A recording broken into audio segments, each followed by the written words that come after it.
Welcome to CFO Talk. I'm your host, Steve Roosevelt, Chief Learning Officer at CFO.University. Joining us from Minneapolis today is Elliot Felix, a global innovator in higher education. Elliot is the founder of Bright Spot Strategy, a company focused on building better experiences for the stakeholders of higher education. Last year, he sold the business to Burrow Happel, where he is now a partner. Elliot received his undergraduate degree in architecture from the University of Virginia and his master's in architecture at MIT. Welcome, Elliot. It's great to have you on the show. It's great to be here, Steve. We met a while back, and I've kind of been following you since you're in this whole education space, and I find you really being an innovator and leader in that space. You know, from architecture, what drove you into, being a game changer in higher education?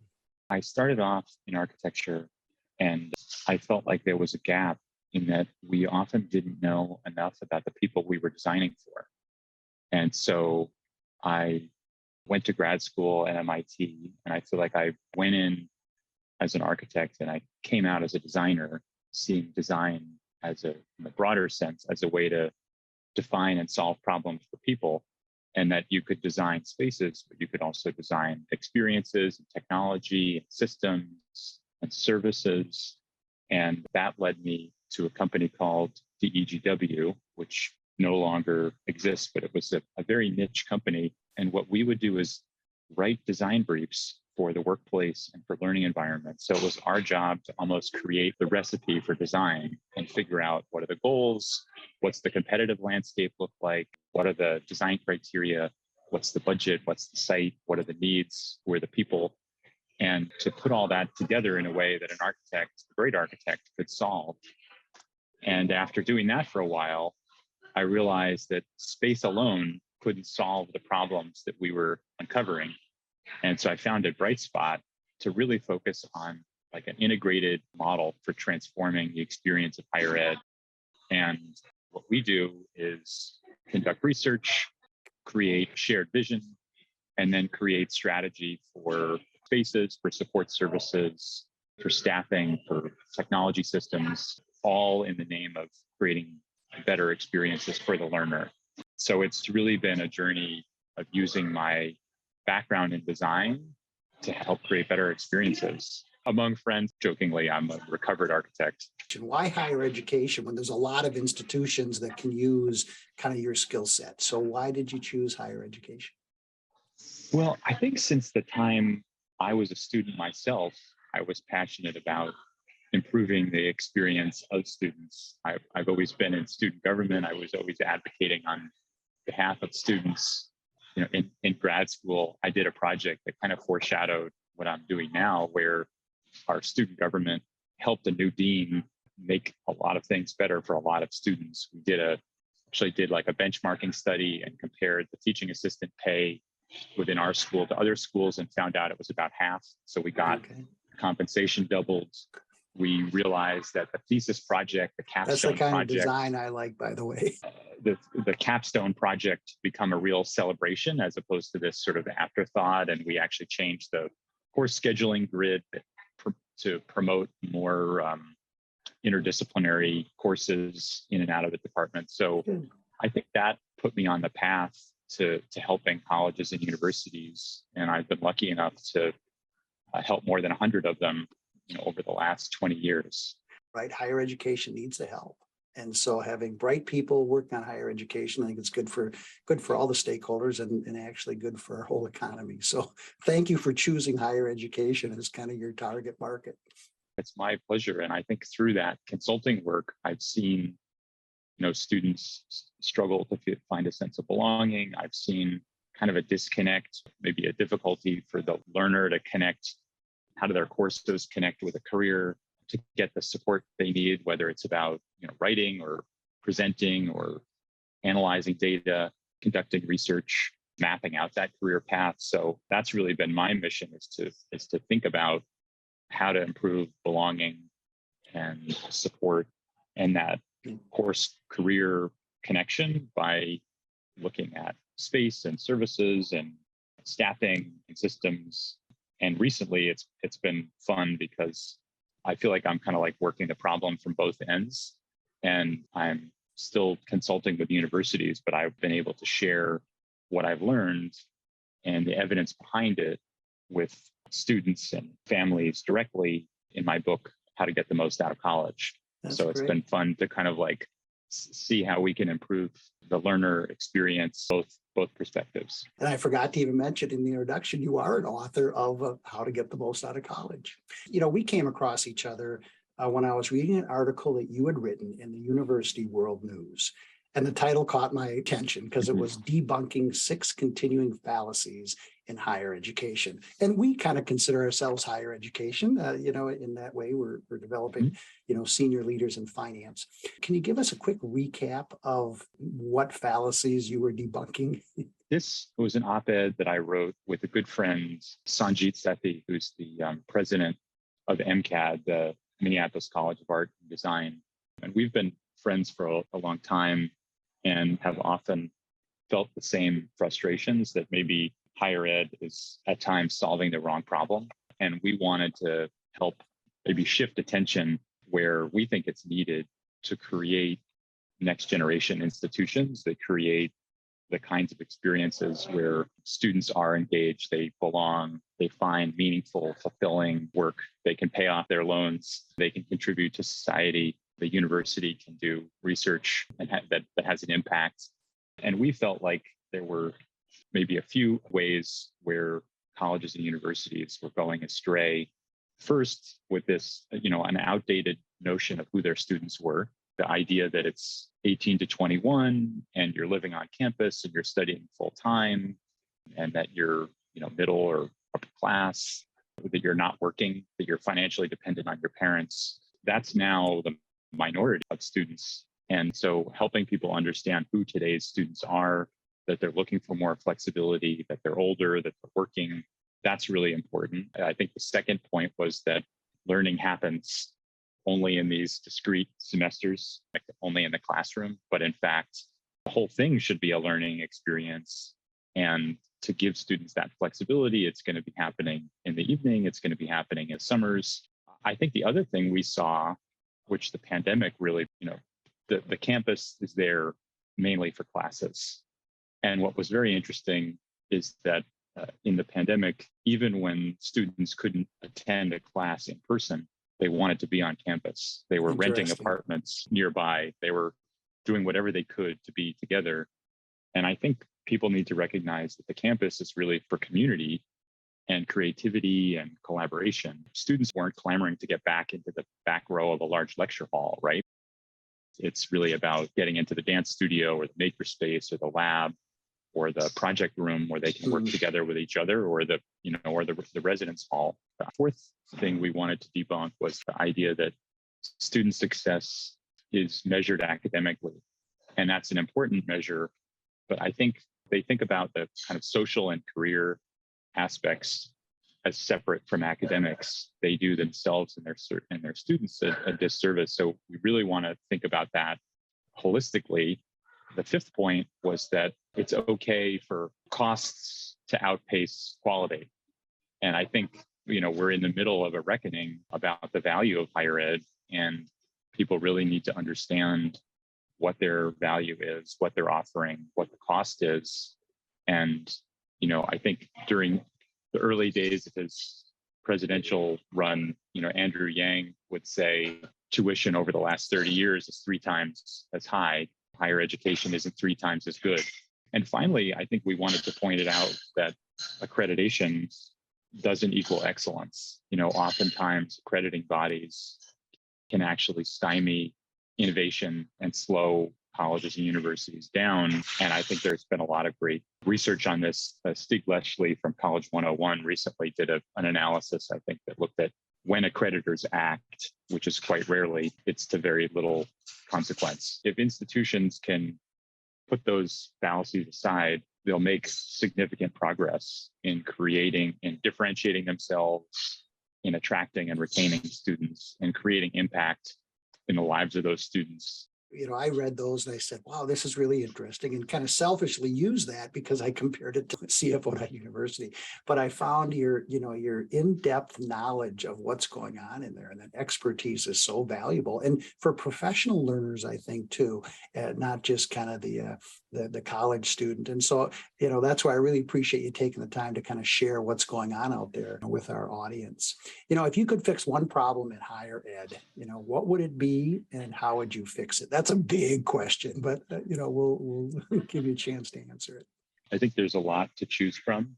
I'm actually quite optimistic about higher education. I sort of feel like it's sort of like what Winston Churchill said about democracy. It's the worst system of government except for all the others. People are quick to point out the problems in higher ed. There's often this like Silicon Valley narrative of like higher ed is broken, therefore use this technology. And I think it's more nuanced than that because there's a lot that's positive. I do think one problem, which is really what I was trying to get at in my book, people often think of higher ed as this thing to like navigate or get through. I get that it can feel like one. What people don't realize is actually a lot of those obstacles you can move out of the way, or those walls you can push out of the way if you see yourself as the creator of your own experience, and you see yourself as the learner, as in charge of your own education. And then you can bring information and intention, and you can have a much better experience. You can make it work for you. And I feel like if we could change our mindset so that students see themselves as the designer of their own education, they'll make great progress. And there's great Johns Hopkins, Stanford, ASU are making great strides in kind of reimagining career services, thinking about it as applying design thinking to your career path. Who do you want to be and how do you want to get there? So I would love to see more people embrace this idea that the learner is the designer of their own education. I have an example of that. It's a personal example because when I went to school, so freshman orientation, I had no idea what I wanted to do. And the counselor said, well, if you don't know what you want to do, probably take a business administration. You might want to go to the arts and do that, but probably take a few of these classes. It was great advice, but we sure didn't spend very long on it, right? It was like he said in one sentence, and that's what I did. And next thing I've got a CFO career and a CFO development company. Maybe it would have been different if I'd had a different career track, but that was the small short advice they gave me was good. But I can see we're having a much more holistic approach, and kind of a planned approach could really help out too. So that's great advice. Thank you for that. You're an architect by training, right? And so you've kind of described kind of how your career has progressed into kind of a much broader role. But I'm thinking that that architecture, that background versus I can see how it fits into classrooms and buildings and all that. Harder for me to think on the virtual side, which so much of education is coming virtually. Have you found that to be a benefit or a hindrance, that background? I think it's been great because architecture is a great education in solving problems for people.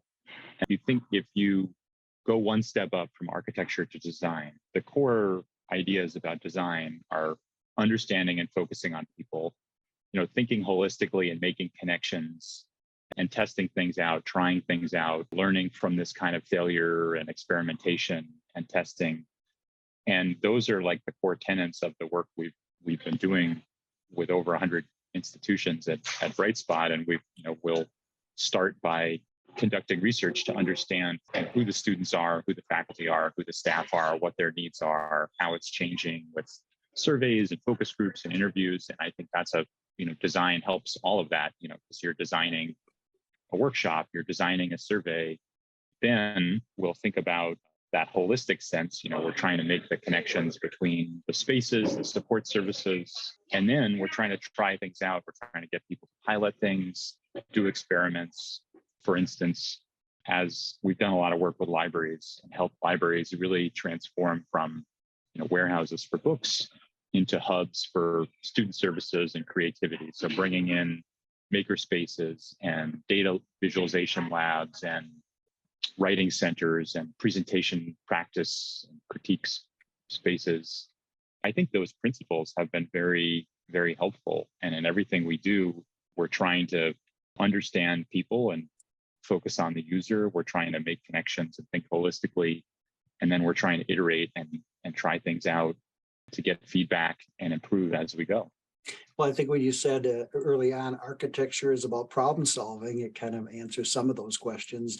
And the rest of your sentences made you out to be an expert in virtual learning too, right? So now I'm going to stamp you as an expert in virtual learning. So I'm going to ask you the question, what would you offer as advice to organizations, that are emphasizing the virtual rather than classroom learning? What kind of advice would you give them? We actually do a lot of work on virtual learning because the learning experience is no longer physical or digital. Sometimes we joke and we say it's phygital, or obviously the word of the year is hybrid. So, people's experiences are really converging around a hybrid of physical and digital. And I would say, yes, a lot of the principles I just mentioned apply in terms of understanding people. Don't start with the idea of replicating face-to-face online. I think that's the mistake that a lot of people make. They've got a course, they've got content. Here's how we did it face-to-face. Now, how do we translate it? When you do that, you miss some opportunities. You kind of box yourself in. And it's funny, like that pattern has repeated itself with technology for a long time, right? We have desktops, we have file folders. We had the early icons on the iPhone look just like physical things with paper and pencil. And I think sometimes those metaphors, that translation idea helps people, but a lot of times it can get in the way. And so it's better to say, okay, let's work backwards from the kinds of learning experiences you want to create. Start by understanding the learner. We recently did a study for a university that's launching an MPA program. And we started by understanding who are the learners, what do they want to learn, how do they want to learn, when do they want to learn, where do they want to learn. And then we created personas from that. There are different kinds of learners for different reasons. Some people are trying to pivot, other people are trying to level up. Once you have the learner in mind and the kinds of experiences in mind, then how can you take advantage of the online medium? For instance, things can happen asynchronously. When you're online, it's much easier to tap into a broader set of experts, guest speakers.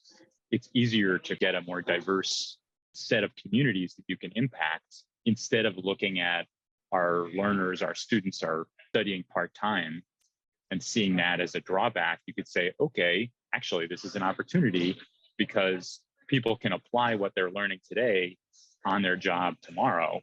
And how do we maximize that? The most important thing is don't box yourself in thinking about translating the physical into the digital. Think about the experiences, think about the people, think about the benefits of digital, double down on those instead of trying to make just like a poor imitation of the old model. The image I'm getting when you describe it that way is turn the classroom upside down. Look at everything differently and say, okay, the classroom has these benefits, but look at the other side of it where they're, and I think that's a great way to look at it, but don't start from the classroom. Start from a blank slate, frankly. That's a great way of thinking about it because you could actually say, what are the limitations of a physical classroom? Yeah. Okay, we got to be there at a set time. Okay, we can only fit this many people. Okay, it's hard to bring in guests, they got to travel here. It's hard to rearrange the furniture, right? To shift from, okay, I'm going to talk for 20 minutes, then we're going to break up in small groups. Lots of rooms make that difficult. Those are all things you can do instantly online. You could almost treat it as a backwards design problem or a reverse engineering problem. And you could say, we're going to take every limitation of meeting synchronously face-to-face in person, and we're going to leverage the online medium to do it better. Yeah, I think that would be a really fun design challenge. A little bit of a paradigm shift, and a story that maybe kind of relates, maybe it doesn't at all. But I like bicycling, and they call the seat on a bicycle a saddle. And it goes back to the days when we used to ride horses and they call it a saddle. I'm a big believer that if we didn't call it a saddle and design it after a horse, the saddle, we'd have much more comfortable seats on our bikes. I think there's so maybe that's a design thing you can work on, is help me get a seat that's comfortable to put my derriere on. That would be nice. So it's a paradigm shift, I think, and it's hard to get out of that. You got, put all that investment in the course and you develop that, and you don't want to lose all that. And that's kind of what people have to do. And that's I think where, there'll be maybe new entrants to the market who aren't so encumbered by the past might kind of shake things up and be disruptors too. There's such value in the IP and the content that's been developed. So it's not like you're throwing that out. You're just thinking about what's the best way for people to experience it. There's lots of ways to get at that. What would be the most important message that you'd give to the stakeholders at these institutions? And think of them as students, faculty, researchers, employees. What message would you give them today in higher education? The big idea in how to get the most out of college is that it's not just where you go to college, but how you go to college. Certainly, colleges and universities are trying to attract the best students, and students and parents are trying to find the best institution for them. If we could shift attention from where to how, we would all benefit, because where to go to college is a big decision, but it's actually much smaller in comparison to the everyday decisions that students make about what to do a project on, what student organization to get involved in, where to do an internship. And those everyday decisions aren't things that they have to guess at, because there's really good research and evidence behind it. And what I tried to do in my book was compile that and see the 127 tips there as building blocks to create the next generation student experience. And I think if we get people focused on those everyday decisions that are the things that really drive their success, we'll all be better off. As an example, one study I found that had a pretty large N, I think more than 7,000 students, found that all things being equal, students that led a student organization got a 7% salary premium. There's lots of studies out there that show the benefits of internships. Gallup has this great research where they're asking students about what they did in college, and they're correlating that with their engagement in the workplace and their sense that college was worth it. Internships are one of the things that make you almost twice as likely to be engaged at work after graduation, and almost twice as likely to feel like your college experience was worth it. Same with capstone projects like these. When you get to work on a semester-long project that really taps into your passion, points you along a career path, allows you to solve a problem, capstone projects have been shown to really increase student engagement and their sense that college was worth it. I think if we can get the learner focused on these everyday decisions, those are the building blocks that create a great college experience. And institutions can think about how they can inform and make better choices. What I'll do is I'll put the name of the book. So it's How to Get the Most Out of College. I will definitely put that in the post. Okay, because there's a lot of really good information in there. I think for any learner, probably more for college, but I think for any learner it can help. I'll also post your article in there. I'm interested in the article on debunking. And so people have access to that. And that wraps up today's show. Thank you, Elliot, for joining us. It's been a pleasure. These are great questions. And I really admire the CFO university model, because I think it's a great way of creating a more flexible next generation set of learning experiences that meet people where they are and allow them to learn in the way that works for them. CFO.University is a community of finance and accounting leaders and companies and trusted advisors committed to the professional development of chief financial officers. Learn more about us at www.cfo.university. Until next time, enjoy, learn, engage.